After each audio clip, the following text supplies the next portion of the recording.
What's up, everybody, and welcome to another edition of the Lore Games. How is everybody doing tonight? Why are we here? Well, the Lore Games is the 30,000-foot view of the adult fantasy universe. We are creating the spoilers. We're creating the big events, those big like Hollywood blockbuster milestone events. You know, the big like the movie things, like the Infinity Gauntlets and the end games of the adult fantasy universe. The big goalposts that everything else will flow into. We are on volume 2 or season 2 of whatever. Season 1 we finished up and is now being turned into a novel written by our own Zachary Arbella, who you will meet in just a minute. Yeah, that's up. That's what's up. And right now we are working on season 2, which right now has the working title called The Cult.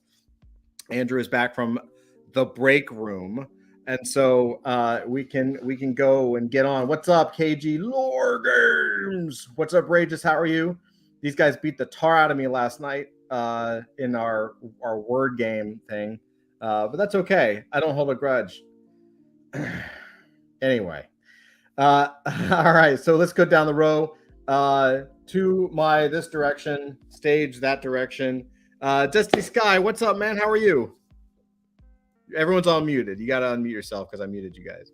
No. I'm doing fantastic. How are you? Doing good, man. Welcome to the Lore Games. How's your week been? Good. You know, my favorite part of our evening games is when you start yelling and crying because we're all trying to hit the timer on you. Yeah. We should do that again soon. Well, it's a difficult game, man. It's a fun game, but it's a hard game. And I like how you constantly are the one to hit the button first. It builds my confidence. I appreciate it. Yeah, it was much more challenging than I thought. That's a tough game. It was. We ended up playing it for like 2 hours last night. It was like, oh yeah, usually our game nights are like 30 minutes, 45 minutes. It was like 2 hours. We're just like grinding brain work. Like it was fun though. I like that game. But awesome, Dusty. Welcome. So next up, all the way down the row, we've got Zachary Arbella. Zach has written 13 novels in the fantasy space. He's also writing the adult fantasy graphic novel based on Blood and Metal. He's also the one responsible for writing the Origin comic, which is going to be launching soon. We're going to be talking about this a little more, but it's happening in November, and it's not going to be Thanksgiving. You know what I'm saying? So it's coming soon. So Zach, how are you? I'm good. Just point of clarification. It's not a graphic novel. It's an old-fashioned novel, probably with some graphics added in. Oh, did I say graphic novel? Yeah, you say graphic novel. Oh, sorry about that. Novel, prose novel. Yeah. It's a long week. Yeah, something like that. How am I doing? I'm styling. So just as a quick update for the community, how far in are you on the novel? Well, I should hit about 35,000 words by tomorrow. So cool. So by the end of the weekend, that'll be about the halfway point. I'm aiming for the end of November, end of this month, for delivery of the first draft, for completion of the first draft. Although realistically, we're probably looking more like the first week of December. And then, of course, then comes the great and painful adventure known to writers everywhere as the editing process. Yes, the painful part. That's right. Yeah, the not fun part, but unfortunately, it's very, very necessary. For sure. We'll help you out. It's going to be one of the two most important parts. The other part being the design of the cover. Yeah, and I strongly recommend lots of attractive people wearing very little clothing. I second that. Take a tip from Frazetta. Yeah, for sure. And our conversation before the call. Awesome, Zach. Well, welcome, man. Directly below us, we have the one, the only Andrew Charper, writer, independent graphic novelist, multiple graphic novels under his belt. The latest is Hero Volume 3, which is being worked on now, which I cannot wait for. He's also owns purveyor of the Misfit Corner comic shop and host of Misfit Corner Scams. Can't forget that. Which it does a Saturday live stream. So what's up, man? How are you? I tell you what, there is one advantage to living with somebody else and sharing a bathroom. When they're in there ahead of you, and then you have to go in after them, the seat is nice and warm. There is nothing like it. Okay, great. Jeez. I'm doing fantastic. I'm doing great. I'm doing wonderful. Look at Ramel. He's like, why am I with these guys? And before while we were in the green room, you were showing us your, well, I mean, I call it Russian roulette, really. Yeah, very much so. I bought a bag of pumpkin spice marshmallows because they don't have Peeps for Halloween. They have Peeps, but not flavored Peeps. Yeah. And I also picked up a bag of there's more than one of Brock's pumpkins. Oh. Got to taste test them to see if they actually taste like pumpkins. So just spoiler, they don't. Just to clarify, you've had 2 small strokes. Yes. And you're diabetic. I'm not eating the entire bag, people. What are you, sick? I'm going to taste test, like one at a time. Over the next 3 months. Until the bag is gone. Until the bag is gone. I know. I'm just saying. Oh, man. KG, yeah. Redo what KG said. That's funny. KG says, yes, KG, send help. To be a fly on the wall in the green room. Oh, it gets wild, KG Dusty says. No real reason. We have the same conversations right out here in the open. He says where the real comedy is. Well, we'll talk about, I think we could probably, we'll get to Ramel. Anyway, what's up? Oh, dear. So next, welcome, Andrew. Next to Andrew, we have the one, the only, the mighty Flint, co-founder of Adult Fantasy. How are you doing, brother? Doing great. No, I'm good. You're all nervous because we're like, happy to be here. You're all nervous because of our conversations. You were absent last week. You feeling better? Feeling much better. Good. Yeah, feeling much better. Thank you. Awesome, man. Yeah. So, without any spoilers, Flint and I have begun work. Well, and by Flint and I really mean Flint. Have begun work on some of the really new, cool covers that we're going to be doing for the Origin comic release. Don't worry, I'll have plenty of work for you to do soon, Todd. I am sure. I know Melissa was like, by the way, I need this, and this. And I was like, oh, right. Just you wait. Yeah. Do we want to, now this may be a Dusty question. Do we want to go ahead and tell some people some of the cover stuff, or we want to hold that off? We haven't started. We're just at the beginning of the development on that. Maybe you want to wait. Maybe wait a week. We'll wait a week. We'll build some anticipation, right? I'm really excited. If we can pull off what we talked about, it's going to be freaking awesome. It's going to be cool. We'll talk about it more in the green room for some people here. But well, welcome, Flint. Thank you. And next to Flint, we have the almighty Studio 7.62, aka Avery Butterworth. You know his work from Image Comics, Heavy Metal, White Wolf RPG. He's also the artist of the he did work in the Ash Can. He's also the artist of the Devoid Origin comic that's coming out. What's up, brother? How you doing, man? I'm doing all right. Yeah. All right. Yeah, man. We Avery has been started doing a little bit of work on the cover for the Adult Fantasy book, and maybe some internal stuff too. This stuff is looking great, man. It's gonna be good. It's gonna be I'm super looking good. forward to it. Yeah. I'm excited. I gotta say, I know 2022 is starting. I always feel like Halloween is the beginning of the end of the year, because it's like Halloween and then Thanksgiving and then Christmas and you're done. Like, it's so fast. But I'm so hyped, man. I think some stuff is going so well. Like, we're doing so much stuff. Yeah. It's awesome. It's awesome, dude. Avery, for those that haven't seen it, man, Avery's stuff is just killer. I can't wait for you guys to see it. So welcome, brother. Well, thank you. Hell yeah. You should be here.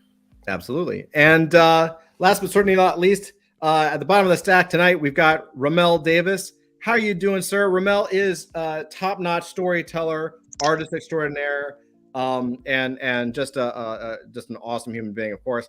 What's up, man? How are you? Don't forget to add future filmmaker. Future filmmaker. We will Yes. keep that as a permanent thing. Yeah, future filmmaker for sure. OnlyFans doesn't count. And here we go with that shit early. All right. Well, if you want, we can continue our conversation from the green room. Well, Yeah. a lot of the people in your audience probably don't recognize him because he has his shirt on. It's like Superman's mask, you know, or suit or whatever. You know what I mean? The glasses. Look, I'm tired. Okay. Todd, if Romel's the Hulk, what color are his nipples? Oh, dude, we ended up doing just as a because that the context here. I'll show you this and we'll pop in, but I wanted to show you for context because I think it's funny. We did last night. We did a chill stream, and we were going through Midjourney. Midjourney is a AI that allows you to create pretty much anything, and so we've been using it to create characters. And you can create some great looking characters off of this. I'm trying to find here it is. So check this out. So I'll show you some of the stuff that we came up with, but then I'll show you Andrew's comment, and then we can jump in. Check this out. So we started to roll. So here, let me just make this a little bigger so you can see. Cool. So we were rolling. This is a mix of Wolverine, Pinocchio, Swamp Thing in the style of Bernie Wrightson. That's pretty cool, right? So that's all computer generated. Yeah, that actually looks more like a Jay Lee drawing, you know? It does look like a Jay Lee drawing. Yeah. But it's still cool. Yeah. So there was some really great stuff that came out of it. We were rolling like Minnie Mouse, Jack Skellington, and Hellboy, rolling that together and coming up with like different styles of characters. Right, all kinds of crazy stuff. This one was awesome. Like it looks dead like the Joker, but it's got all this other stuff in it too. Anyway, towards the end of the night, this one's cool. It's a weird one. But then, like towards the end of the night, we started rolling. Oh yeah, this one's crazy. This one Avery will love. Do you see that? Isn't that crazy? That's a Bernie Wrightson characters. Yeah, style. that's pretty cool. Yeah, it's wicked. But towards the end, we were rolling, and I think it was Dusty. Yeah, Dusty rolled this. He rolled the Incredible Hulk crossed with Superman. And since those images are pretty deep on the internet, he got like the Incredible Hulk with blue hair and like this cool Spawn cape looking thing. It's like really cool. I mean, the only thing it messed up really were the hands. It's pretty cool. Yeah. And then check this out. So we started rolling, and then the last one of the evening, of course, and this was what Andrew's talking about.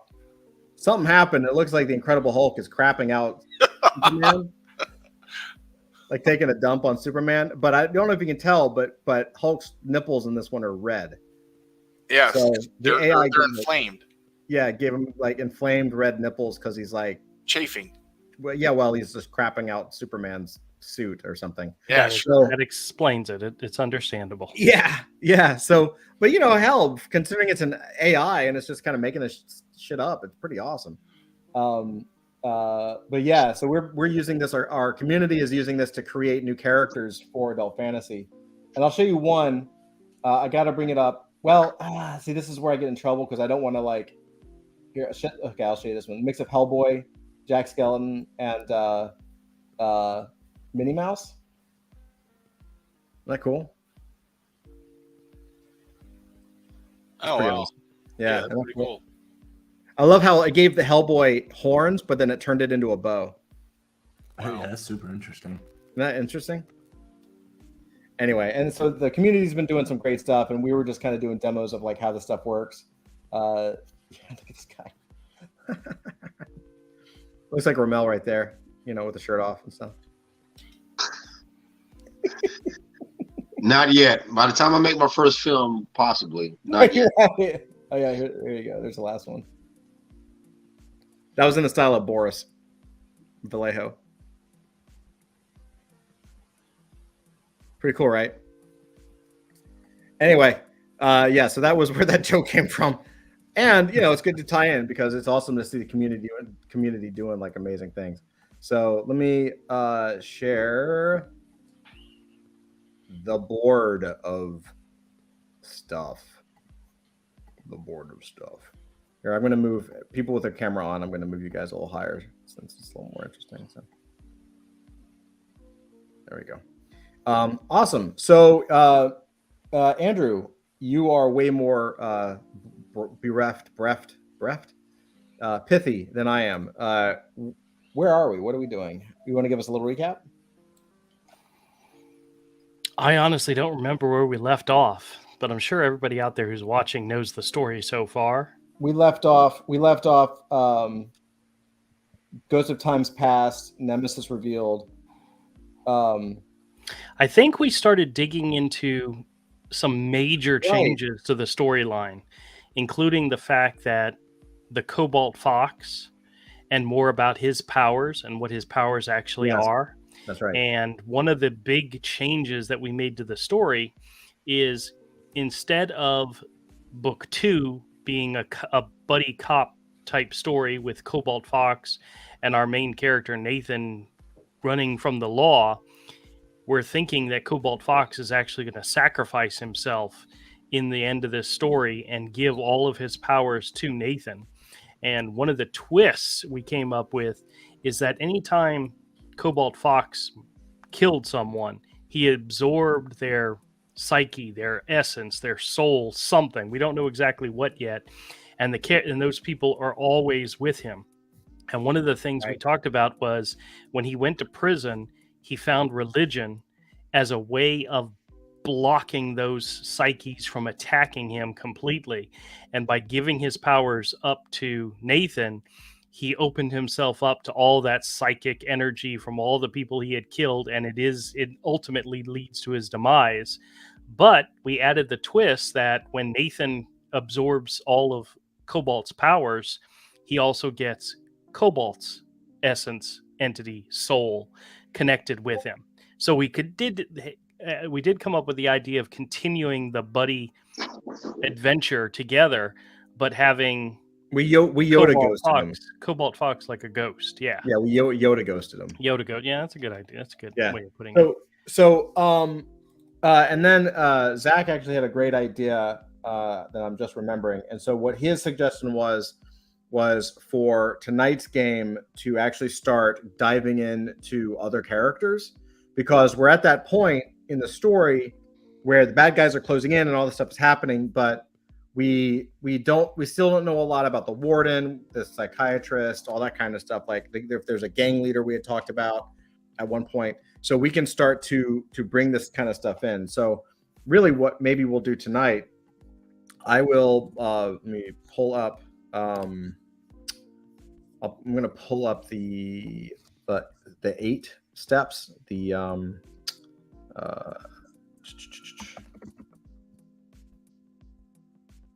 pick up the file for the story circle, right? And what we can do tonight is we can just start diving into the characters, right? Like we can actually say, okay, cool.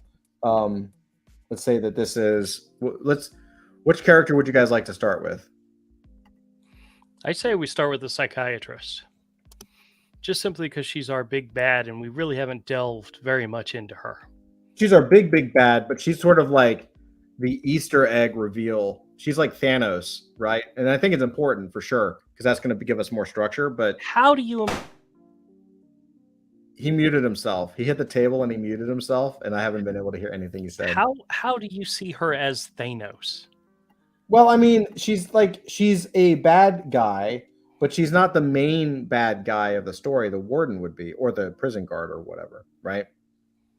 She's the bad guy that's setting up the rest of the series. She's the bigger bad guy. If you're talking like the first Avengers movie, where the warden is Loki and the therapist is Thanos, that doesn't work because the therapist is throughout this whole story. She's more like Kaiser Soze. You know, he's in the entire story, but you don't realize he's there the entire time. All right, well, fair enough. Oh, sorry, spoiler. Sorry. It's a spoiler show. You're good. Flint. I love. Flint. I love Hold that on. twist, though. Hold on. Flint. Have Yes. you seen The Usual Suspects? Thanks, but now I'm you've gonna- ruined it for me, Andrew. Gonna plead the fifth. But if you're worried about spoilers, my headphones did actually just cut out, so I missed all of that. Flint's been asleep this whole time. Huh? What year is it? But you know what I mean? A character that is there the entire time, part of the story, but you don't realize they're really the big bad in the very end. You know, I don't. She's less like less like Thanos and more like Kaiser Soze, is what I'm saying. So get your references right, dork. You know what movie did that really successfully? Which one? If you remember the one with Denzel Washington, Fallen. I love that movie. That's a good I was about one. to say none of you motherfuckers seen Fallen before. Yeah, I love it. Yeah. Hold on, Okay. Flint. Flint. No. Who has? Wait, one of y'all hasn't seen Fallen? Flint hasn't Guess seen who? anything. Flint lives in a basement, and he has internet connection, but he's chained to his computer. And in order to get fed every day and get water every day, he has to work. He's not allowed to entertain himself with movies. I'm seriously thinking somebody's keeping him in their dungeon, Yes, and they have like a exactly little what it is. Yeah. a door, little slot in the floor where they slide him a plate every now and then and just give him an internet. Yep. And every now Flint, do not say a word. You are In sworn. and every now I will and then, not feed you tonight. every now All and then, I'm saying is, he's- if I don't hit he's- my word per minute quota, Todd doesn't feed me. every now and then he tries to switch over to Netflix and watch the Johnny Knoxville Dukes of Hazzards movie, and with what's her name in it, and he gets a shock to his system and he has to jump back and close the browser. He's really trying to watch them Daisy Dukes, but he can't. He just gets shocked every time he does it. I'm only allowed to watch coding tutorials. That's it. It's the Hey. and parental controls. That's right. I'm just really glad when Flint's here because that way we don't have to talk about how I haven't seen any of these movies either. So I'm really glad you're here, Flint. I just watched Fallen just a few weeks ago. Do it all for you, buddy. Did? Really? Yeah, it was on Tubi or one of them, one of the streaming platforms. It was on there. KG Well, says, anyway, KG says, without KG says, without "Damn any it." spoilers, Fallen was a great example of what we just talked about. And it's like at the very end, it's like they're giving it to you the entire time, and you don't realize it until the closing statement at the end. You're like, you know what? Wait, they're right. So I love how they executed that idea about a bad guy that's been there the entire time. But I just want to point that out. Yeah, that totally makes sense. All right, we can start with psychiatrist. I guess you taught me into it. So, I think okay. So the psychiatrist, this is what we did last time with Blood and Metal. We did basically gave everybody their clocks, and that really started to tie things together. So I think that'll help us this time as well. Does anyone want to take a stab at the psychiatrist okay, well, let's start at the beginning. Who is the psychiatrist? We said Kaiser Sose type, right? Which I can see. I think that's fine. If the idea that one of the ideas I had mentioned was having her narrate, each of the characters and doing the introductions and so forth, that's exactly what what's his name did throughout that entire movie. He was the narrator. He was the one telling the story. Right. So I think Kaiser Soze is a fantastic reference. Right. Maybe she's actually telling the cops what happened or something. But it also means that that actually could be a very cool mechanism.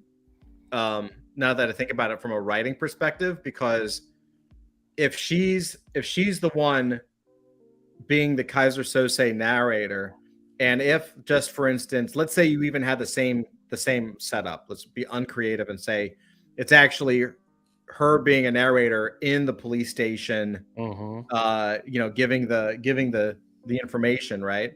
Doesn't have to be the same thing like how that want to spoil it, but how that whole thing is set up. But she's giving the narration of it. But because it turns out that she's the big baddie or a bigger baddie, like that puts all that whole story into question. So you almost have this like plausible deniability for the origin story if you ever wanted to do something. Ooh, you know what? That actually opens us up to insane, crazy things happening in this story. Because once you step away and say, did that really happen? Did that part of the story really happen? You know? Mm-hmm. Yeah, I mean, we can. I mean, I think we can. we can actually come up with some crazy ass stuff that, all honestly, never happens. Right. But it was her fantasy story that she made up or that she told. Well, even if it seems like a real thing, you can always come back and later tales and just and kind of like erase it and actually have a good structure for doing so, not just like a retcon. You know what I mean? Like you could retcon something on purpose and have it like the 90s stories with Wolverine were always pretty good that way, because you had like Weapon X, and then Sabretooth was his stepfather or whatever. But then was he really, like, they started to screw with that a lot, and for a while they did it really well. You know what I mean? Where like the story was so deep and he couldn't remember anything, so he was just from a character, Logan was just kind of going off of like these weird, and he had fake memories on top. Right, it was also fake memories, so he couldn't tell what memory was real or not, and so you knew some of it was real and some of it was fake, but you never got to know which. And so even though in Weapon X he breaks free and he kills the professor, then like a year later there's the professor and you're like, but I killed you, and it's like a false memory. So there was like, you could play with this stuff really well, and we could do a lot with it. All I'm trying to say is that Prison Wallet can live on. And really, that's what we were all hoping to get out of this. Yeah. Yeah, I'm just saying. So at the beginning of the story, the psychiatrist, we don't have her name for her yet, but she's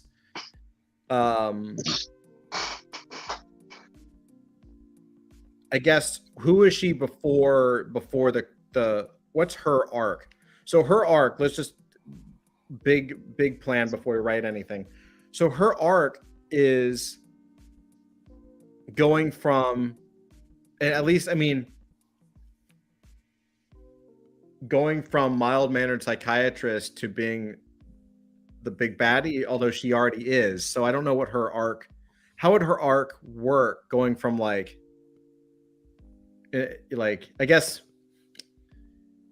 I think the easiest way to set her in our universe is to have her be a direct descendant of one of the original four, or either that or the Seeress. I mean, just starting with that gives us a good idea of where she's going and where she's been. So I think the Seeress actually makes more sense, to be honest with you.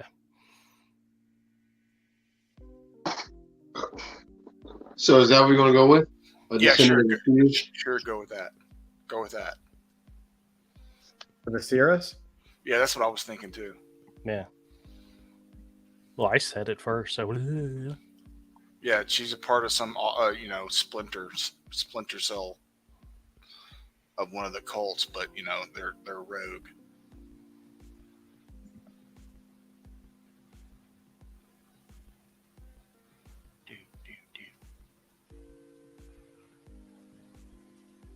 We could give her a name and name her after a Swedish soccer player. Like a little homage, to Andrew has had a thing recently for Swedish soccer players in slow motion, apparently. Yeah. So let me ask this question. Olga Jigglebottom. Uh-huh. So let me ask this question. Cinematically, no. What does she look like? Yeah, that's a great idea. Like, who is she? Like, what's her actor? I think of her as the girl from Star-Lord's girlfriend, wife from Parks and Recreation. What is her name? Aubrey. Kate? Whatever. Aubrey Plaza. Aubrey Plaza. Yeah, Yeah, that's. I imagined her small and Oh, wait. petite and cute and Plaza? and Oh, yeah, Aubrey Plaza. and if Yeah, she let's looks at see. you the wrong way, she's vicious as hell. You know, she's got that look of she could snap your neck if she looked at you wrong. You know. That's a very Andrew character. I could see that. Yep. That So is she like young 20s, 30s? young mid-20s. Yep. Petite. Well, she's short, she's cute. done with medical school, so she would probably be. If she's still in her 20s, she would be early 20s. I mean, late 20s. What's the chance she's not even a real psychiatrist? You know, what's the chance she's just pretending to be? You know, I mean, she doesn't have to be Harley Quinn. You know, she could be even, more deceptive. I'm just saying, shouldn't have to be.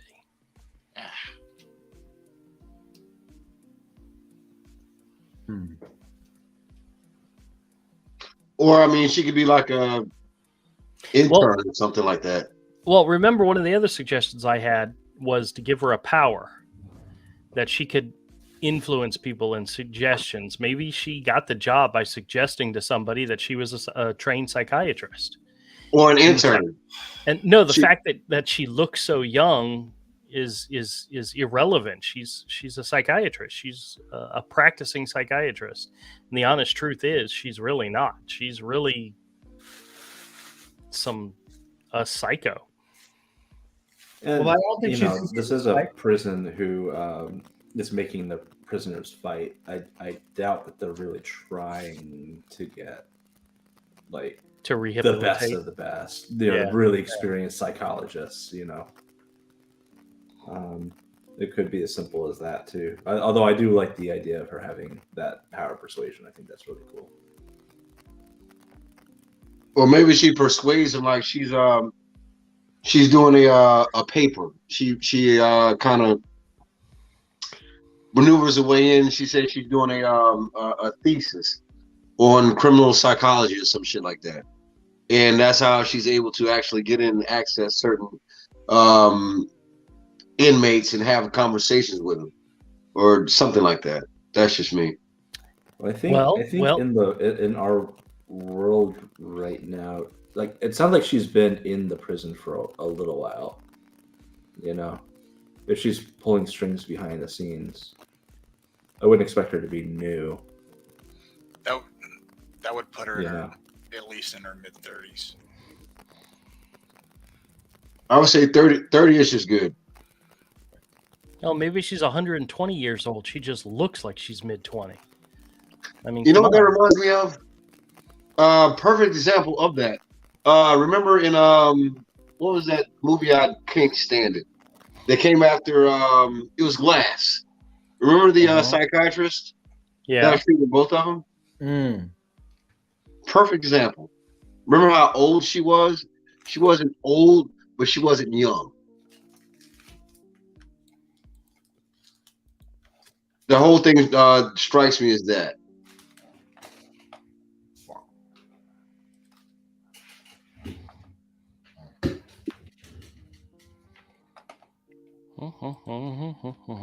Okay. I was gonna say I have a way of bringing it back to your Thanos reference. Maybe she's been pulling the strings in the prison since her group took it over, and maybe they are trying to achieve something and it hasn't been possible, and she said, "Screw it, I'll do it myself," and that's why she goes into the prison and becomes integrated into it. Because you wouldn't think somebody with as powerful as either Kaiser Soze or even Thanos would get their hands dirty.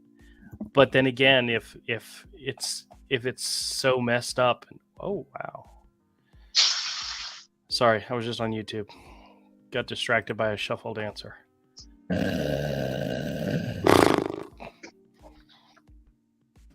They're everywhere. I don't know why they keep popping up on my screen, but they're there.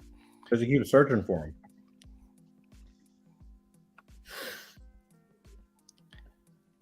So, okay, so we have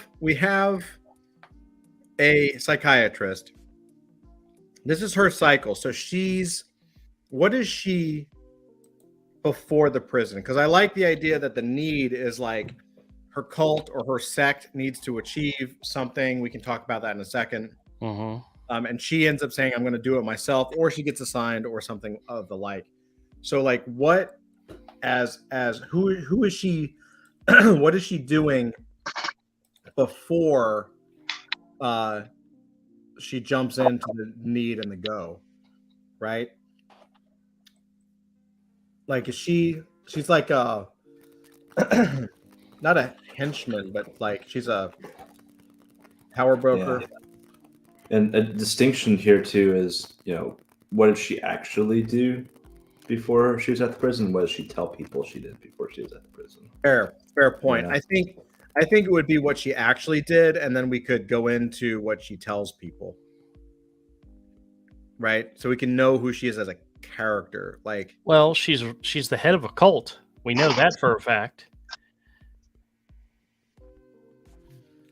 So head of one of the 4 cults. Because the other thing is to be completely true to this, we also haven't really talked about. We can go back. We don't need this the second, but we have the cult hails from the early times. This whole thing, like we haven't really used this yet. We can certainly bring this up. This will come into play when the plot's revealed. You know what I mean? Like when the plan gets revealed. But cool. So she's head of one of the 4 cults. That might be enough. Well, what's that cult? Okay, so let's go to the next one. What does that cult need or want? Like, what is it specifically that forces her to go into the prison?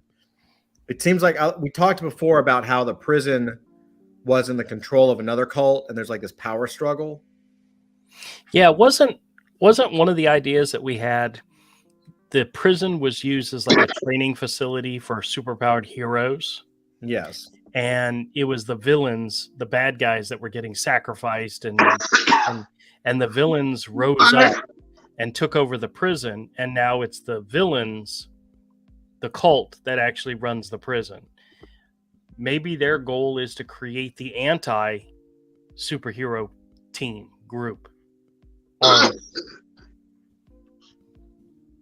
Maybe she's not one of the 4 cults. Maybe she's of the Seeress cult, which is against the 4 cults, the 4 original groups. Maybe she's that 5th thorn in there, and maybe they're the ones that want the whatchamacallit to rise. What if check this out. What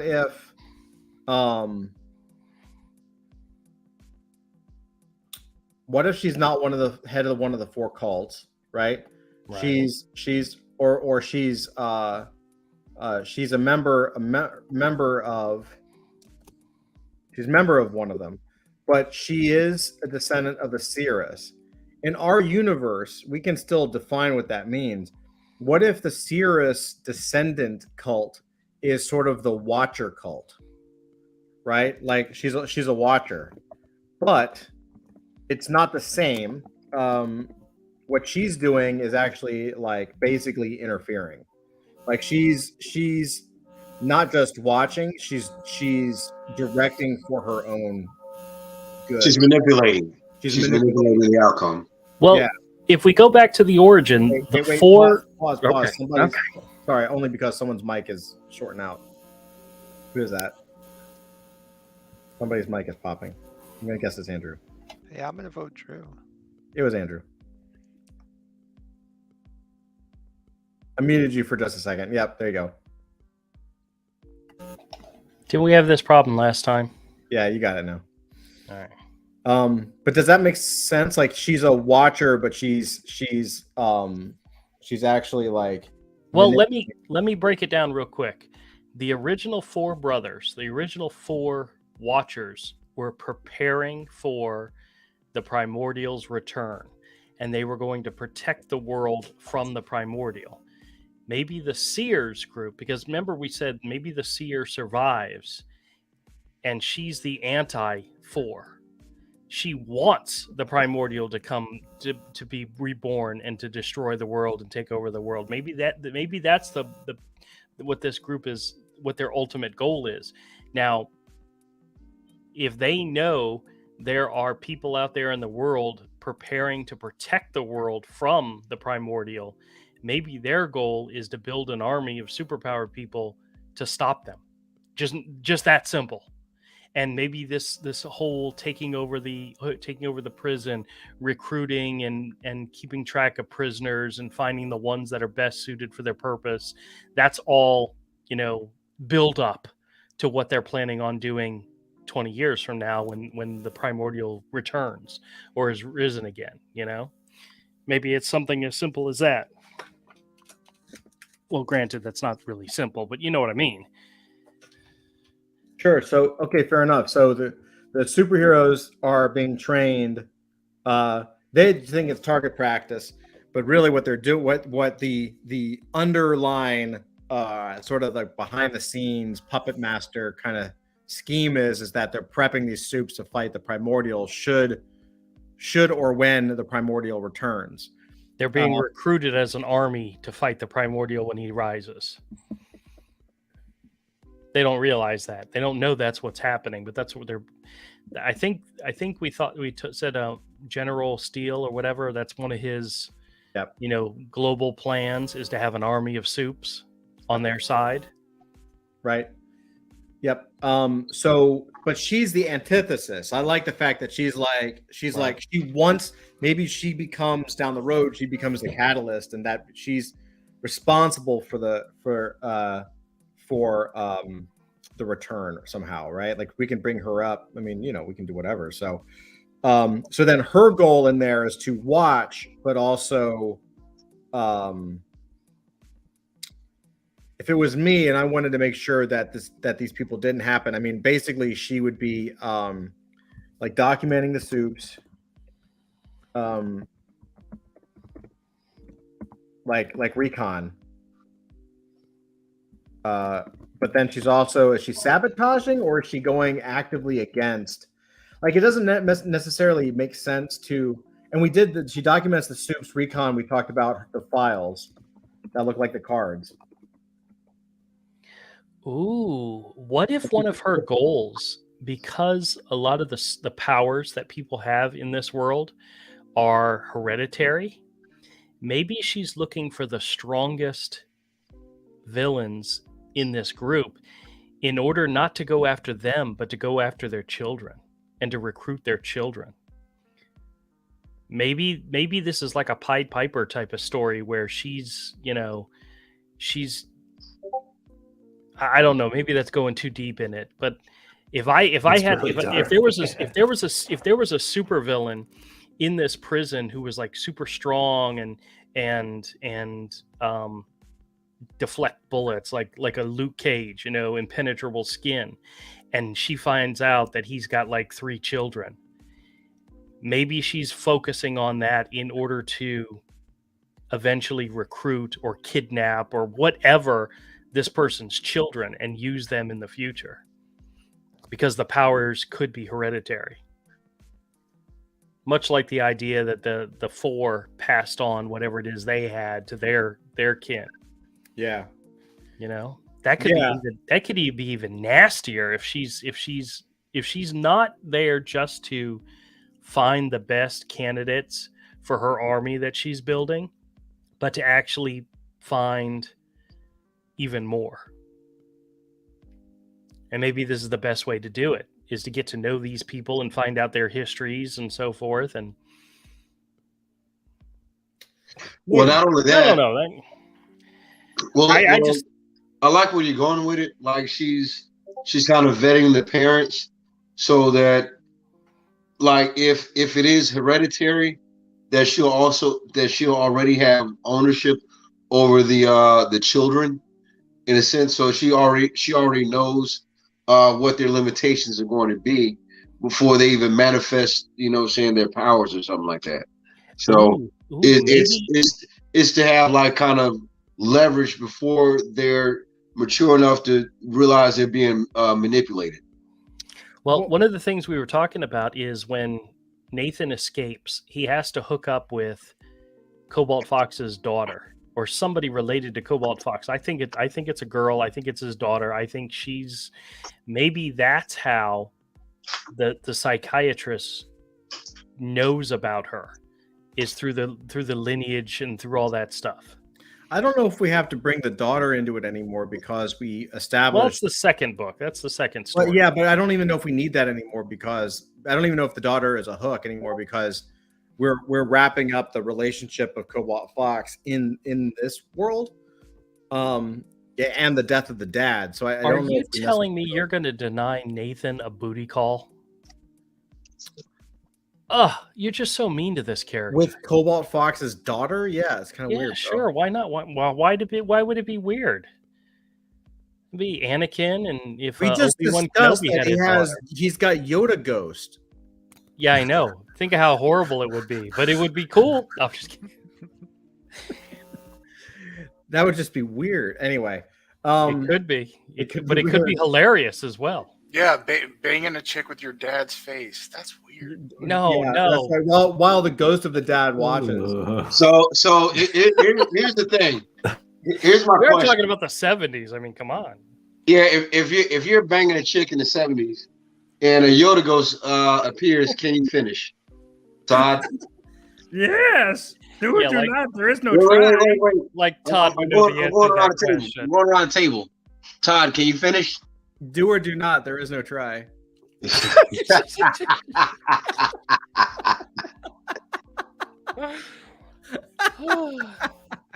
What about you? What about you, Dusty? Can you finish?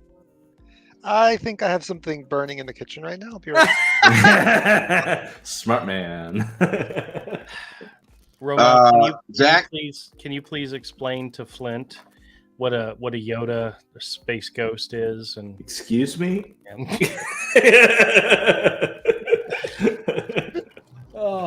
Look, man, I may be uncultured, but I'm not that uncultured. Okay. So the question remains: can you finish? I think something is burning in my kitchen as well. I can finish, but it'd probably be tomorrow. I could definitely finish. Okay. In Very style. Good. In style. Oh yeah. Well, I'm very glad we've cleared this up. That's my exact fetish. For our audience. Hey, your exact fetish. Yeah. What?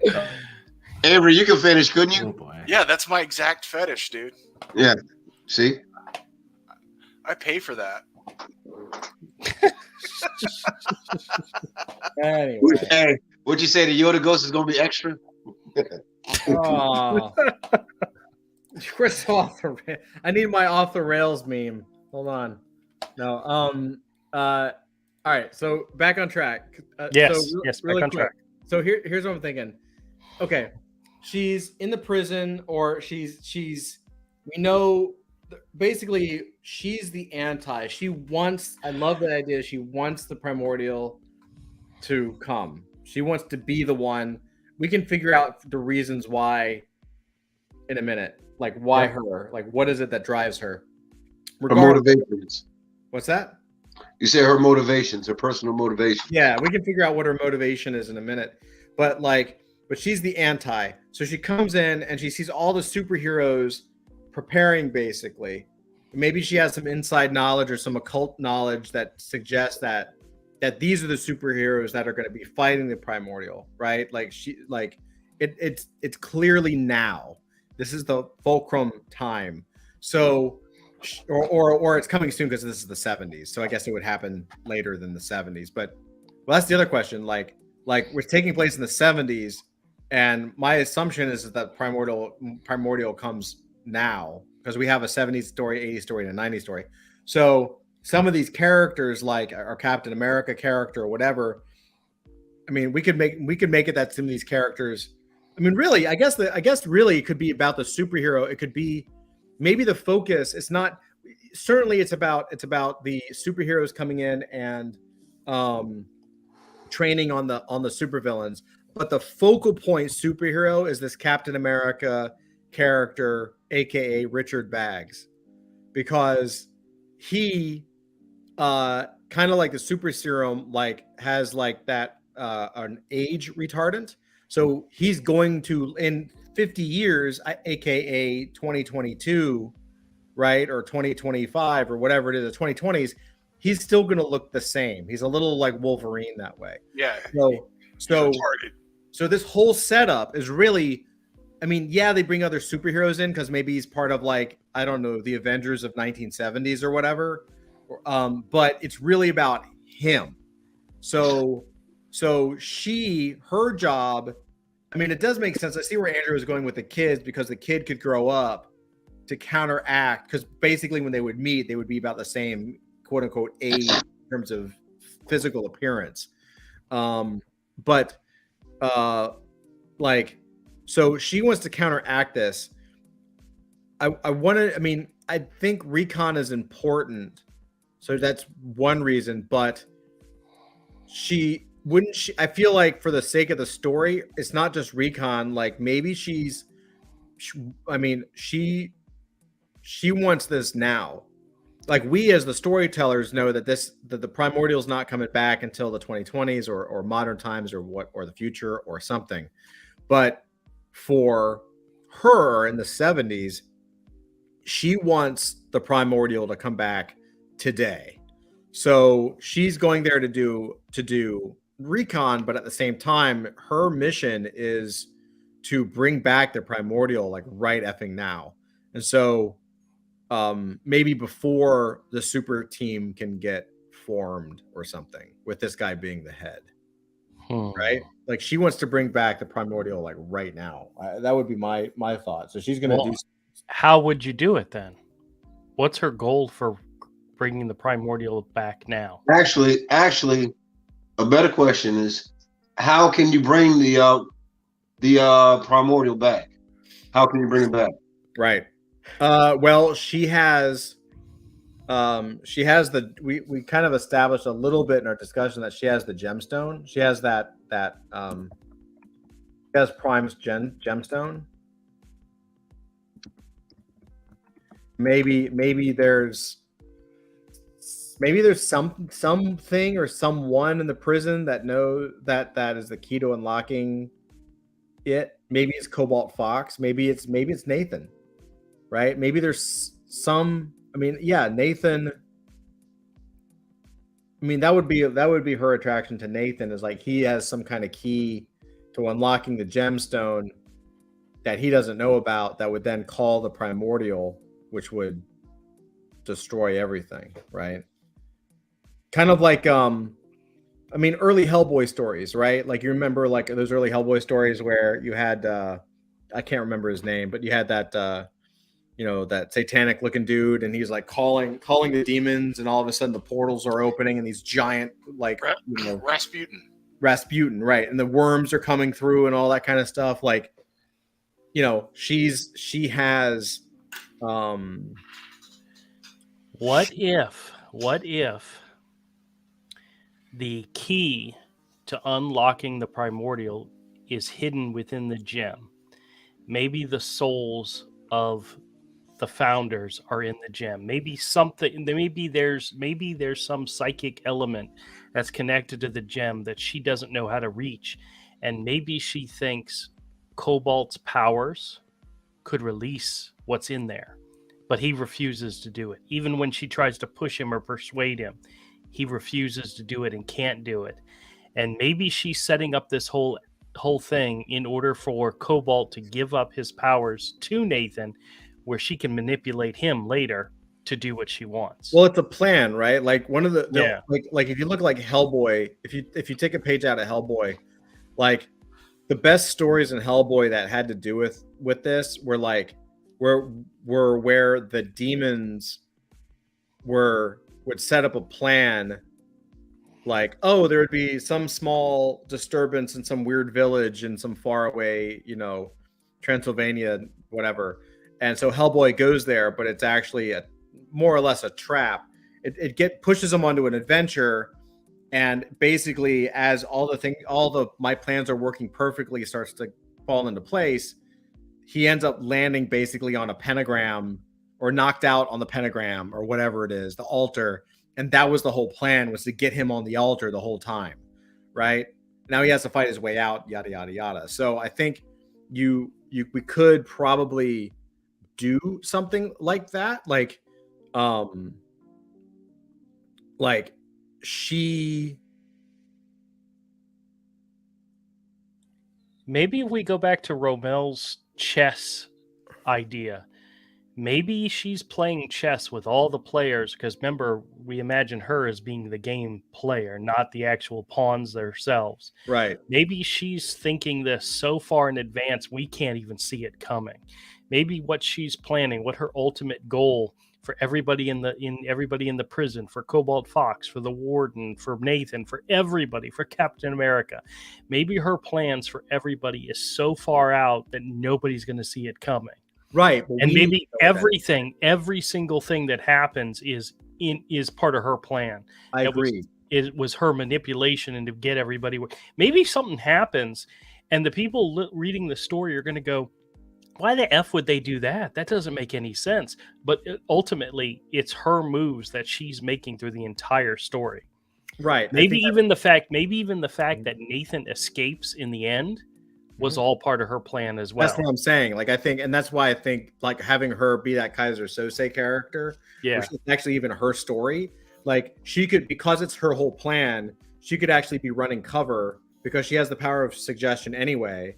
So whoever she's telling it to is going to believe whatever the hell she says anyway. Well, so there's got to be something that screws up her plan in the end. I'm thinking, or not. When Nathan breaks out of the prison, maybe somehow he gets the gem from her and doesn't realize it and has. Or not. Maybe it worked perfectly, and she's just setting up the next stage for Nathan. His arc is great. Like he's gone through. Maybe her plan was to get him to become the new Cobalt Fox. Wasn't that what I just said? No. Yeah. No. I think you said it earlier. No. Well, no. She wants to use Cobalt Fox's powers, but he's refusing her, even under the push of suggestion. So she figures out a way for him to sacrifice himself, give his powers to Nathan, who she thinks is more malleable to her will. Well, I don't know if I like that. I will say I love the fact that, like, she's actually creating the new Cobalt Fox, because it actually, to me, feels like it ties back in to the original Seer, who is kind of like that mystic witch, right? Like back, like in Blood and Metal, you've got potions and kind of that more pure, fantastical witchcraft, and here it's more modernized, where it's just a fucking plan. You know what I mean? But it's still the same formula. So she's making her own recipe, but instead of doing it in a cauldron, it's in a prison. Right? So I love that. I wonder, like, what is it about? And I don't know if I like that he's more malleable, because that could be anybody. It does, like, what is it about Nathan that is, when he becomes Cobalt Fox, something has to happen that was her plan? That, because basically what we're saying is that if it's like, if then, right? If else, if her plan is to craft the new Cobalt Fox, then the new Cobalt Fox is the one that she believes will unlock the coming of the next primordial. What if her plan is to steal Cobalt Fox's powers, to take the powers for herself, and in the end, Cobalt Fox gives them to Nathan?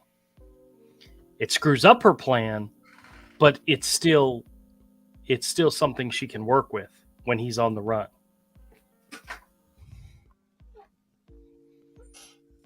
Why does this comic keep falling on the floor? It's three times. I have some input. Yeah. When we keep talking about the psychiatrist, she has the power of persuasion, influence. But I was thinking cinematically. Let's just do this cinematically. Let's say her powers of suggestion has its limits. And one thing that's common with people that have suggestive powers is that it's broken through pain. For example, let's say if I'm talking to her and she's using the power to make suggestions, and I would subconsciously follow those suggestions, not knowing that that she's manipulating me, but any pain that's induced breaks that. It kind of breaks that hold. So it has to be a limitation, because you can't have a power without certain limitations. There has to be that. So let's say Cobalt Fox understands that she has this power of suggestion, and how he breaks that is that he say like he like, when he's talking to her, he makes sure that he cuts himself to kind of inflict pain. That way he doesn't succumb to her suggestions. That way he doesn't become her lapdog, so to speak. So it's like whatever interactions they're talking, he's always kind of guarded, because he doesn't want to fall under an influence. So he's like subtly inducing pain to himself by, I don't know, like making small cuts in his finger or something like that, to where he doesn't fall under her control, something like that. Just an idea. That's not a bad idea. That's kind of cool. Yeah, that's a cool idea. I'm trying to think of how we can kind of bring that in. Well, let's do this. Okay, so we kind of have a good idea of kind of her need is that she wants to bring back the primordial. We don't totally know why. I don't know if it has to be so deep. I mean, bad guy do bad things. And then we have the go. So she's going to go to the prison, right? And again, a lot of this can happen like behind the scenes. When we meet her, she's already at the prison, but goes to the prison, becomes a psychiatrist, starts tracking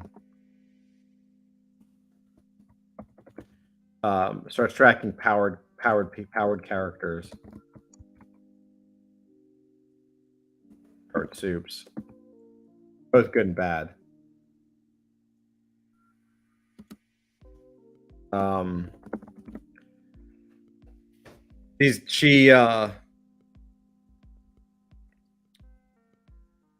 Maybe she goes to the prison because that's where all the power is focused. Maybe that's her initial thing. She's just like, I don't know how I'm going to bring the primordial here, but the key is going to be the prison, because there's all these prisoners with all these powers. And really, the other thing too is like that possibly the key to bringing primordial back is through Solar Mannequin, right? Because he's the harbinger. He's the kind of the forerunner. So and maybe we could say that the reason why she's doing this is because someone in the prison has a connection to Solar Mannequin, or maybe because this is supposed to be taking place in a time and before the gloam happens and all the craziness takes place, right? Yep. So maybe this is connected in some way with her. She knows that Solar Mannequin is out there, but at this point, he's still hidden. So maybe the villain cult is in reality sort of a psychic experiment as a way to draw him out. Ah, I like that. I like that. yeah, I like that. She's doing psychic, and it makes sense. Do psychic experiments on criminals. So she becomes a little more classic Nazi, right? Well, it's kind of like well, you guys saw the Hellboy movie, the original Hellboy movie, the one that Guillermo del Toro directed. Well, actually, it wasn't Guillermo del Toro. It was the one before the one he directed. Yeah. And there's that scene where the blonde lady, the immortal Nazi lady goes into the Romanian mountains, and she sacrifices the guy as a way to bring Rasputin back. Maybe it's like that. Mm-hmm. Maybe she's maybe she's trying to bring back the primordial because either she thinks that he's some sort of god, and he'll like grant her boons, or she thinks that she has the power to control it. Ooh, what if we? But either way, Solar Mannequin is the key to that, and she needs to. But in order to draw him out, she needs to, basically conduct this ritual involving these grudge fights in the prison. So she doesn't really care who wins or loses. What she cares about is the suffering it causes, because that's fuel for her fire. Did anybody see the Watchmen series on HBO? I started. I couldn't finish it. What if the Solar Mannequin?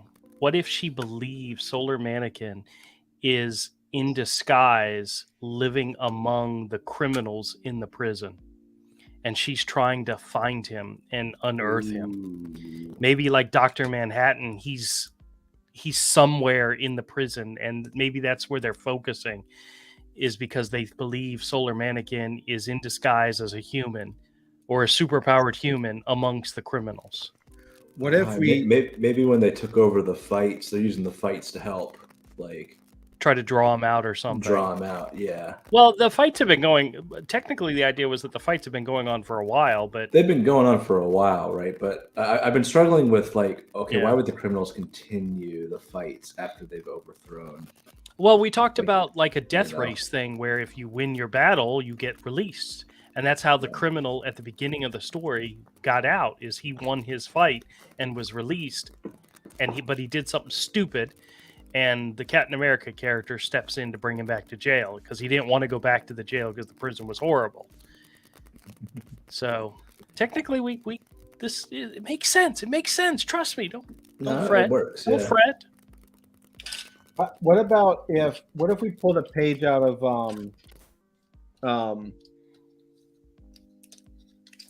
Stranger Things, and you know how they we could kind of play with this because they had the scientists who were kind of experimenting on the kids, like Akira. Basically, they pulled it out of Akira, right? That was the MK Ultra. Yeah, exactly. MK Ultra program for sure, and Akira, but all the same thing. But yeah, they had the MK Ultra like program, but then they also had, remember they had the shot at the first season where like you go down the hallway, and I think it was like a different scene, but basically in the bad guy's laboratory, all of a sudden you go down the hallway into the basement, there's this giant fucking portal. It's already open. They're kind of like experimenting with it, but it's already there. You know what I mean? Like, you didn't explain, I don't remember them explaining how it came to be. It just kind of like was there. So what if we actually had something like that going on in the prison where she's experimenting on the prisoners to try to call out the psychic thing, but the reason she's there is not, maybe there's something with the powers. There's so many powers and weird things going on in that prison in terms of the energy that there's actually like some kind of crack in the space-time continuum thing, like a dimensional crack. And so like she believes that is where, that's basically the wormhole or the portal that you can call Solar Mannequin through. And then you could do really cool stuff, like you could toss prisoners in there just to see what happens. Actually, Todd, they did explain the hole that was in season 4. Oh, okay. Basically, when Elle defeated Vecna in a facility, when she the psychic fight kind of ripped a hole in the in reality, which was it created a doorway between dimensions or whatever. So when she defeated him, that defeat tore a psychic hole between dimensions that he got cast into. Okay. So that's how that happened. But see, I like that they answered it in season 4, but they opened it in season 1 where the thing was just there. Yeah. Did anybody see the Eternals? Yeah. The movie The Eternals. All right. Remember the scene at the very end, like where the Celestial's trying to be birthed, and he gets like his hand comes up out of the Arctic, and then they stop it, so you still see his hand. I'll admit that part was pretty rad. Yeah. What if at the end of the story, the prison's crumbling, there's the water coming in from the hurricane and so forth. What if at the very, very end of the story, you see a rat and he goes down like a pipe, and you're following the rat down, kind of like a Lemony Snicket, type of thing. And the rat goes all the way down to like the bowels of the underground chambers below the prison, and you see like a hand coming out of the dirt, this massive hand. What if the primordial is actually buried underneath the prison?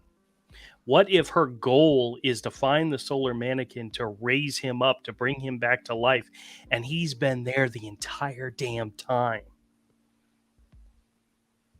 Interesting. What if he's That's literally, what if his physical being is fossilized in the bowels of the prison, like really, really down, where people never go, but maybe there's somebody that has found it and she knows it's down there. Maybe she hasn't found it yet. Maybe she hasn't found it yet, but she knows it's there. I was thinking about that. You're saying that the primordial, his physical body's been petrified. Yes, and it's been petrified for years and years. Kind of like a dragon egg from Game of Thrones. It's petrified and it's just rock or something.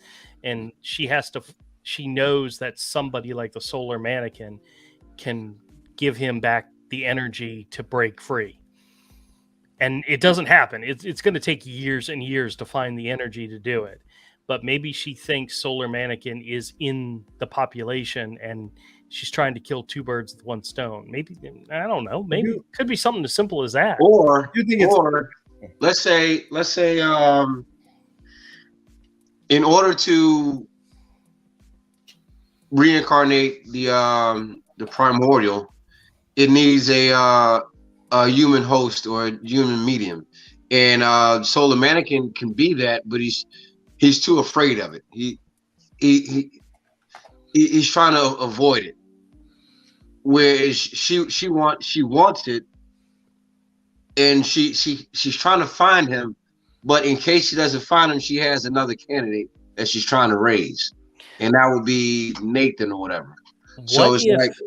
She has this one guy, but if he don't work out and she can't find him, she has this other guy. Like a plan B.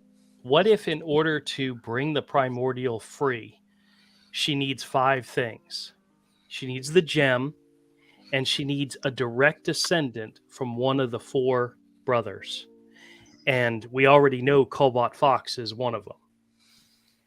And maybe by passing on his powers, his everything about him to Nathan becomes one of the 4 people she has to get in order to bring about the primordial. Direct descendant of what? The 4 brothers, the original 4 at the very beginning. I don't remember if we said they were brothers or not, but I'm just calling them brothers. So wait, Andrew, you said you need 4 things, correct? Well, 5 things, including the gem, which she already has. She already got one. She's got the gem. She needs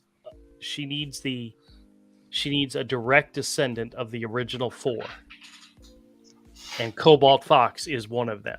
Maybe we don't know who the other 3 are at this point. Maybe it takes her 20 years to find them. But because if she's a direct descendant of the seer, this all goes back to blood and metal, you know?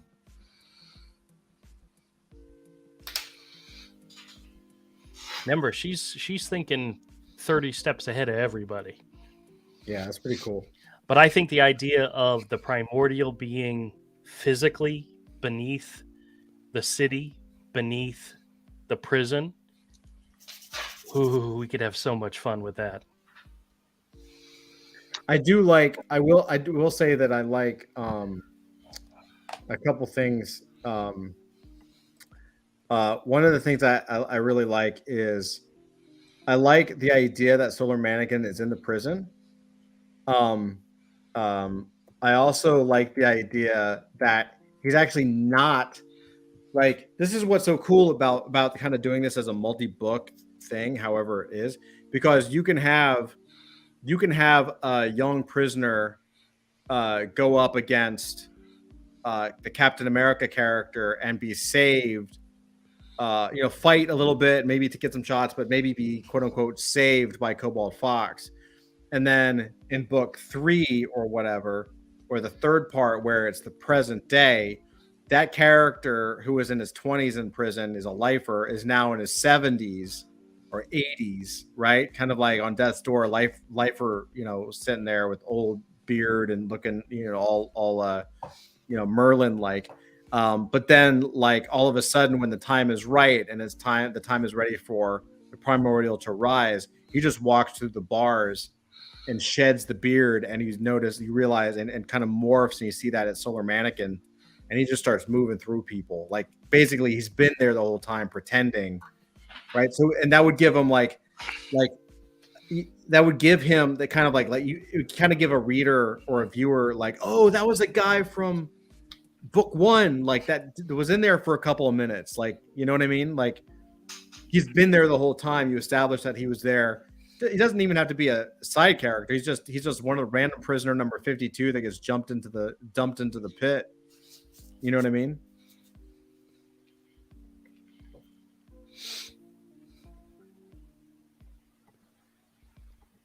That could be kind of cool. Oh, forgot I was muted. Prison Wallet lives on.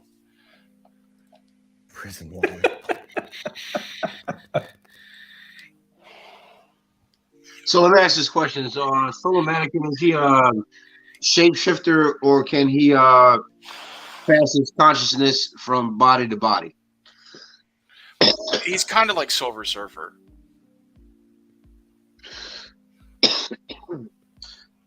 The Silver Surfer to Galacticus. Yeah. Where Galacticus is kind of the primordial, kind of, sort of, that type of relationship. Yes. Yeah. Okay.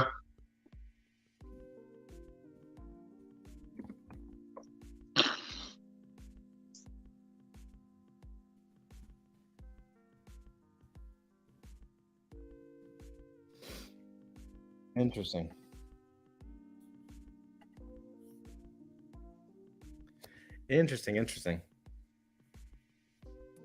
So some of this is going away from, I'll have to reorganize this because some of this is going away from the psychiatrist in this column, but that's how it usually we started with a psychiatrist. No, but it makes sense. But it all relates, right? Like, we talk about like what she's looking for and then why she would be looking for it. And so it makes a lot of sense why we're doing this.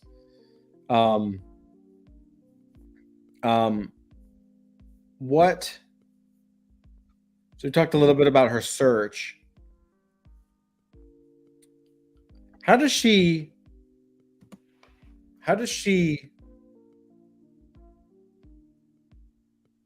so she finds the stuff. How does she take it and pay the price? Like, what's her, she has to, even if she's winning, she has to like,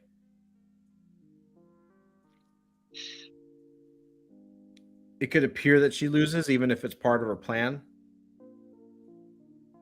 I think that goes back to the gem. I think she knows the gem is something she needs in order to bring back the primordial, but having Nathan steal it and take it with him when he leaves, she's going to lose it, but that's part of her plan. She's going to lose the one piece that she had that she has to have, but she knows she'll get it sometime in the future when she confronts Nathan in the future. It was in prison wallet the entire time. Oh, she's got it. I think we said she's wearing it at one point. I think that's how, like, remember how I had the idea for the scene in which he saves her life? Like, she's falling and he saves her life. Maybe the necklace breaks off and he picks it up as he's leaving. And she knows he's got it. She knows it's safe, but that's the one piece that she knew she had that she needed. What if that's the thing that activates his power, Nathan's power at the end to beat Cap? What the No. No, I thought, because we're kind of rewriting that. I thought the Cobalt as his power. Yeah. No, you're right. Transferred to Nathan. You're right. And maybe Nathan's powers, like I said, would it be an we talked about it being like passed from person to person. Maybe it's self-preservating, where it doesn't die. It just goes from person to person, and to where, you know, it's always there in order to resurrect the primordial. So Nate, the Cobalt Fox, his power is kind of tied loosely to the resurrection process, in a sense, because maybe once all the things are in place, that his power is like the final catalyst that kind of brings all the pieces together. Mm-hmm. Because you can have all 5 things and still not be able to complete the ritual or survive the ritual. Right. So maybe the gem is the thing that actually helps you survive the ritual. Yes. The triggers the gem, like the gem triggers and helps you survive the ritual. Yes. Because it is interesting, because we have established in Blood and Metal that this thing, if you touch it, it's gonna just fucking kill you. It's gonna suck. You know what I was thinking about? What was that one movie? It was funny as shit. It's an old movie. It's where it was this one jewel that this one chick needed. I think it was it Supergirl? And this one witch wanted it. And she told one of her henchmen, she's like, touch it. His dumb ass, he touches it and he instantly disintegrates.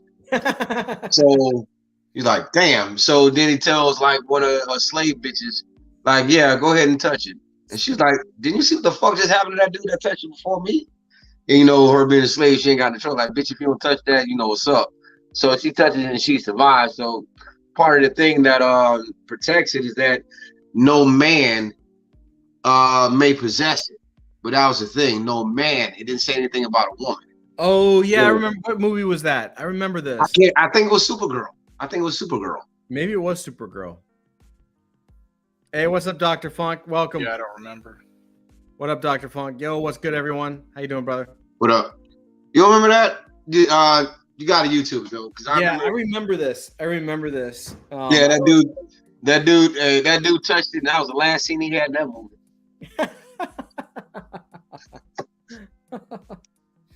Oh man, I'm gonna look that shit up when I get done.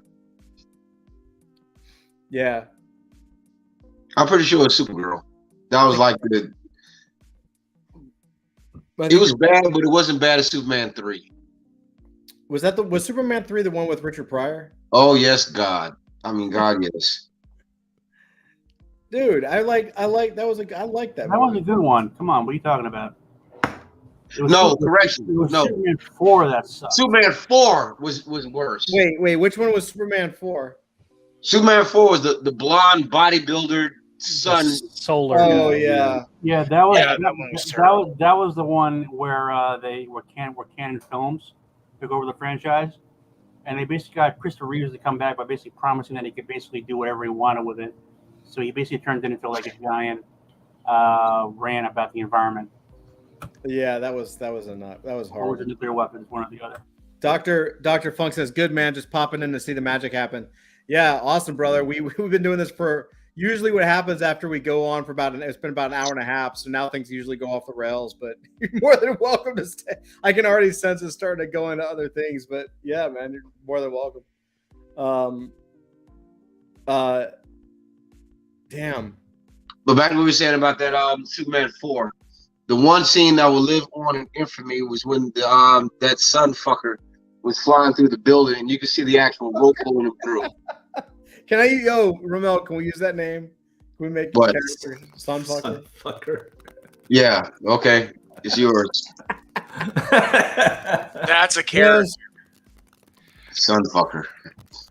That could be the character she uses, That's who funny. comes along, who has a power that maybe seems like it equals solar mannequins. So she's like, maybe using the gem, I can substitute this guy since I can't make solar mannequin do it. Sun fucker. All right.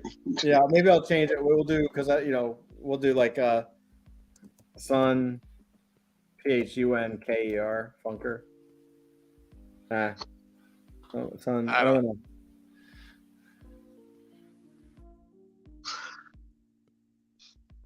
Just give it a star.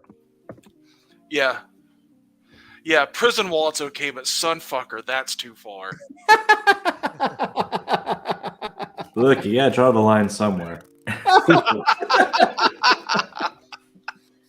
Look, I'm just saying we did have like, what was it, 2 weeks ago? We had like a 30-minute conversation about all the stuff that would fall out of Prison Wallet when he gets when he starts in his ass.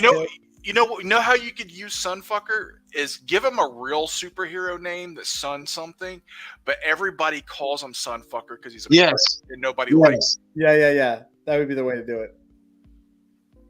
KG says, "Oh yeah, a whole lot of magic happening in here." Hey man, we're doing good. We're doing good. We got a lot written up, dude. We got a ton of stuff going on. So yeah, Avery, that would be funny. Like in the comics where where you have two characters like discussing him, and they're calling him Sunfucker, and him like off panel is like trying to correct them. Like, no, it's solar or whatever. So Starburst or some shit. Yeah. It's like no matter when anybody says his name, he can always hear it. Like, no, it's such and such and such. They can call him Sunfucker. Sunburst or Starburst or something. Yeah, and he's a totally just a fraud. Yeah. You know? He thinks he's the new Superman type character, but he's really just a total fraud and a jerk, and no one likes him. He has power. Maybe he does have like a solar power. Even though we have a character called Solar Mannequin, like maybe his power is his power's literal solar something. You know. Yeah. The Solar Mannequin's power is cosmic, and so his would be too, and that's why she thinks she can use him as a substitute. Sunfucker. Andrew have him with a big like a sun tattoo on his chest or some shit like that. Yeah. Andrew, you got quiet. Take all the worst costumes of fire-based characters from the 70s and just blend them together with like Superman. Or or with Supreme. A hot pink Firestar. Yeah. Yeah, cross with Supreme. Firestar, yeah. That's the guy I was thinking about, yeah. Firestar's a girl. No. Firestorm, sorry. Firestorm, yeah. Oh. Firestorm, yeah.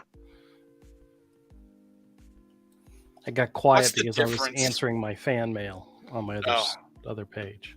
Oh, wow. You have fans? Yeah. One, maybe two.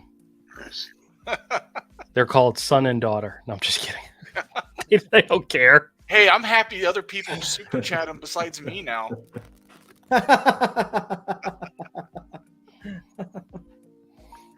Oh man.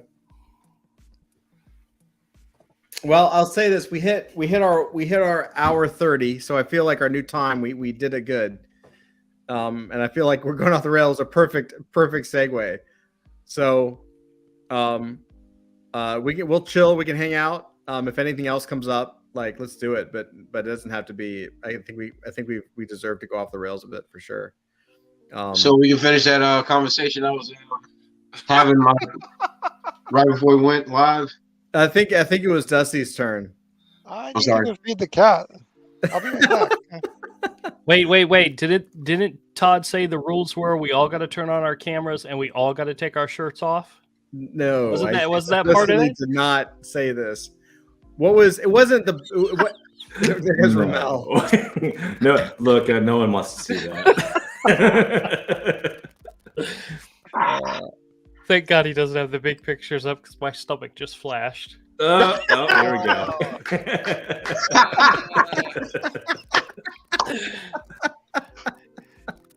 Hey Todd, do you think we should tell everybody the story about Romel and No. was it Atlanta and No. or was it North Carolina? No.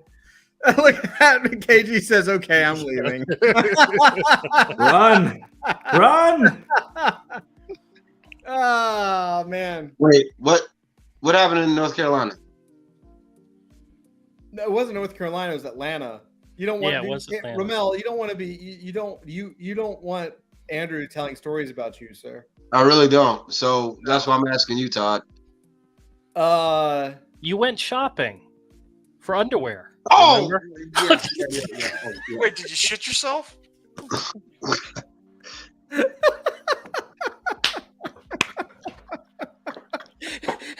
Todd, there was that moment of realization Yeah. that he now remembers the story, and it was like a bolt of lightning hit him in the head. He went, "Oh shit!" KG says, "Now I know what goes on in the green room." Oh, you have So, no idea, my Pretty friend. much. No This is idea. pretty much wait. it. Welcome to the green room. No, I remember that, but I don't remember you being there. Oh yeah, I was with you. Do you? Now you're just making it sound weird. Not when you tried it on. All right. No, y'all never saw me wear it though. No, we did I not. did. No, we I did did not. You wear. understand that like the whole world has no idea what your context is, right? Yeah, now. I'm There's no good fine with that. underwear on.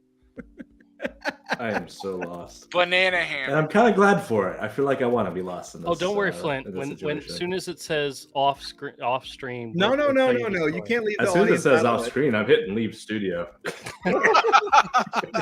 I'm out.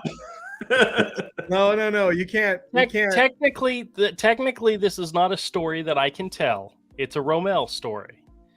But if he doesn't You just remember set the stage, details, dude. You can't do that. Is so mean. I don't know the fuck you're gonna introduce a story, but okay, no, never mind.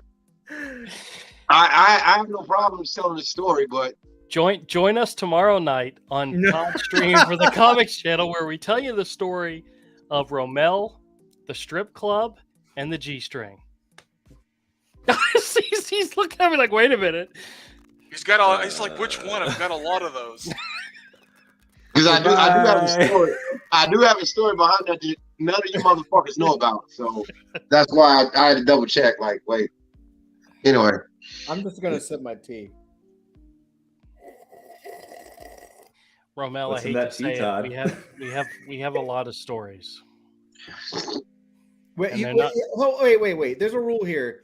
You can't just tease the audience. You can't just like literally Zach, Flint, and Dusty have no clue, and KG and Dr. Funk and like everybody else has no clue what you're talking about.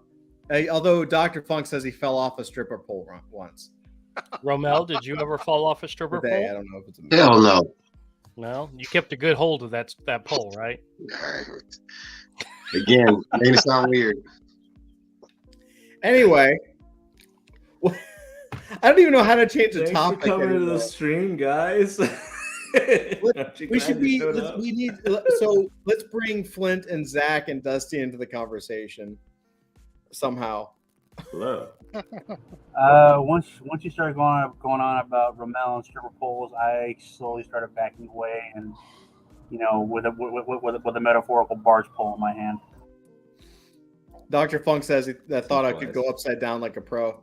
Oh no. Oh. Oh no. You got to have strong legs and skills to do that. I'm sorry, Andrew. What? Either. Are you speaking with experience? I've watched a lot of videos. I know what I'm talking about. Yeah, me too. Hey, me too.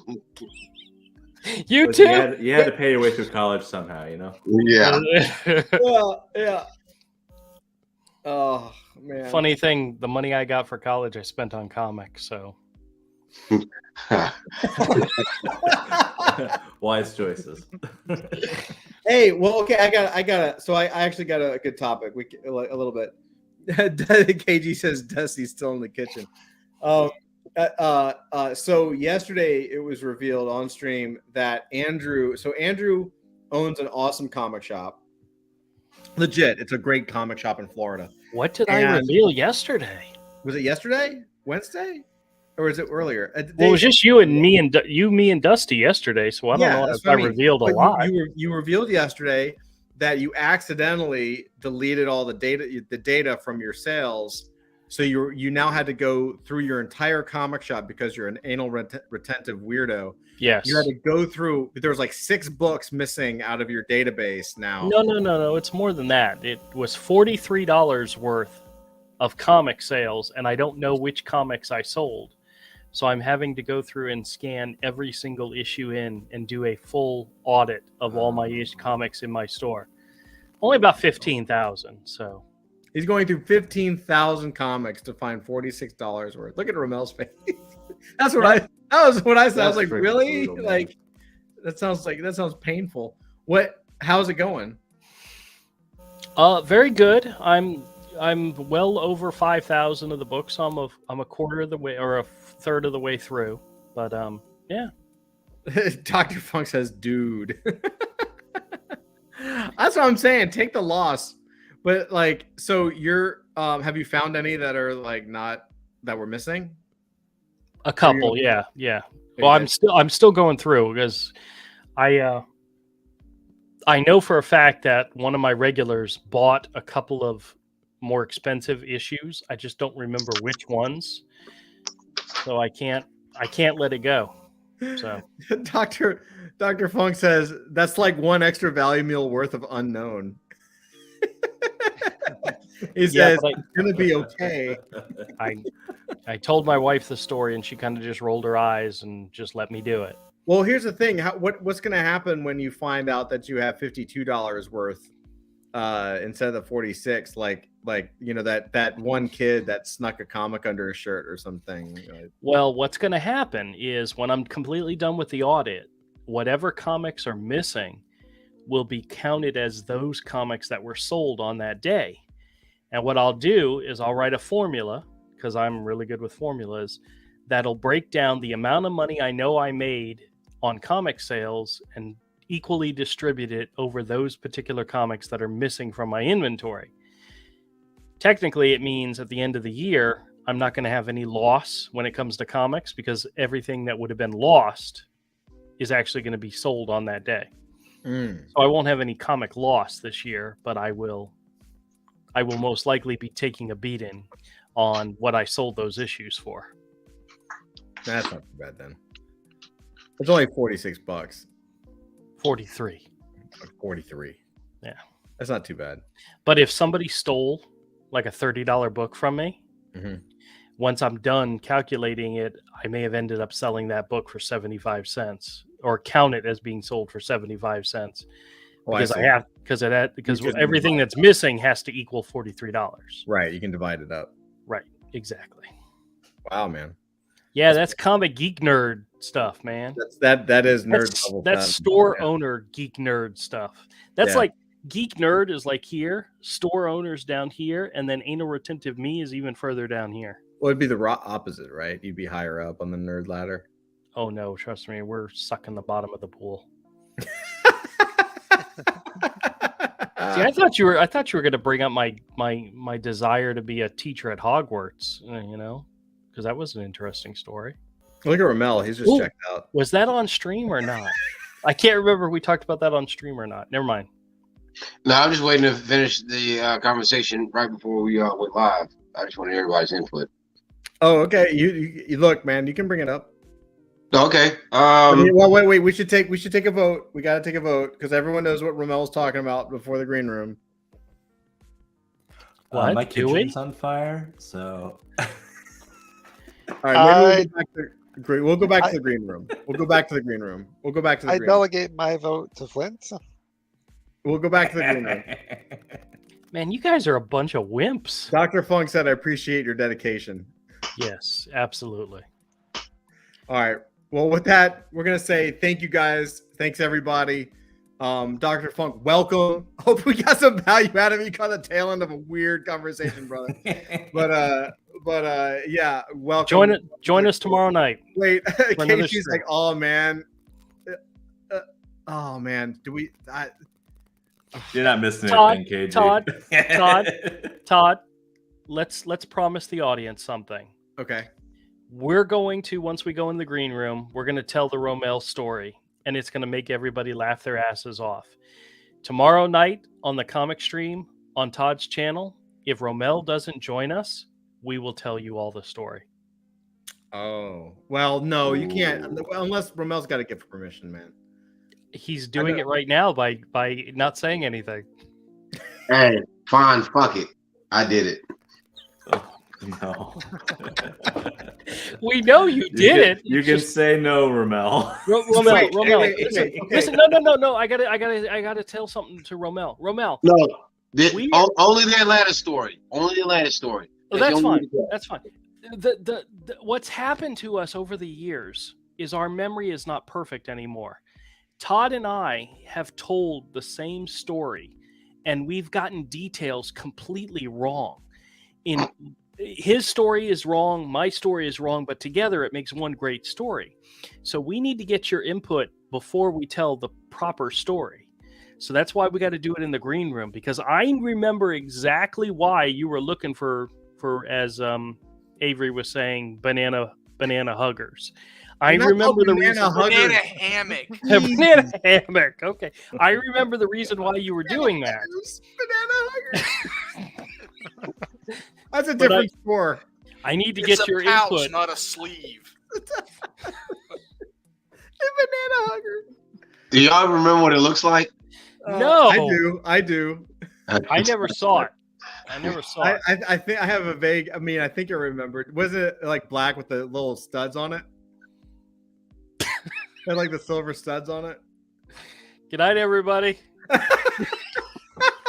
Help me, please. Send help.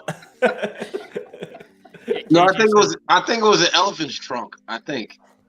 KG No, says that I don't teasers remember. for tomorrow's stream. Laugh out loud. That's Although right. I like That's an right. elephant's trunk better. Hey, and we even have a way to. We even Dr. have a Funk way. says max utility in the stream. I love it. And We have- Casey says this is a teaser for tomorrow's stream. This And- is gonna and we make have- everyone show up. we have a way to bring it back into comics, which is what tomorrow's stream is going to be about. We'll bring it back into comics. Todd's thinking, how the hell is he going to do that? And No, it's I know you. possible. I know how. I'm sure. All right. I think that's good. Again, I'm starting to feel bad for Flint and Dusty and Zach. So, Well, at least I'm just one of hanging them's out, drinking and enjoying, so don't worry about it. yeah, doctor says all banana, no hammock.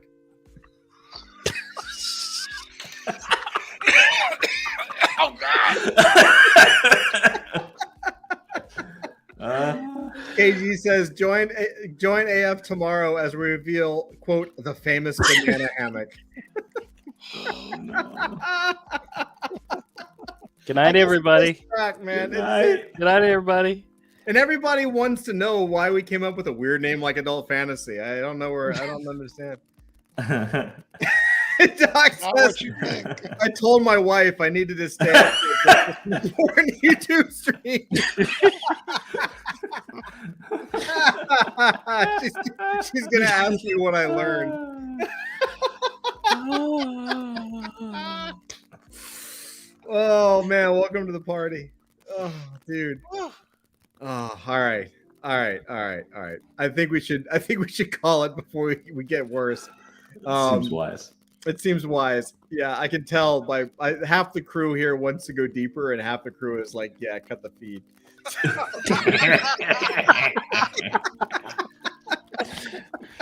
So one half is saying deeper, and I was like, no. All right. Well, consensual. I know. With that, we're gonna say thank you, Dr. Funk. Appreciate you, man. KG, what's up? You know, I appreciate you. Everybody else that showed up.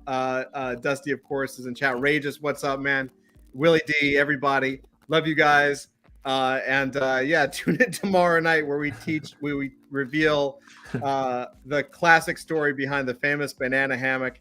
And KG says another classic lore games. Good times. I'll be around. Awesome, guys. All right. Well, we love you. We will see you tomorrow. See you back in Discord. And with that, love you all. Peace out. Bye-bye. Take care. All that good stuff.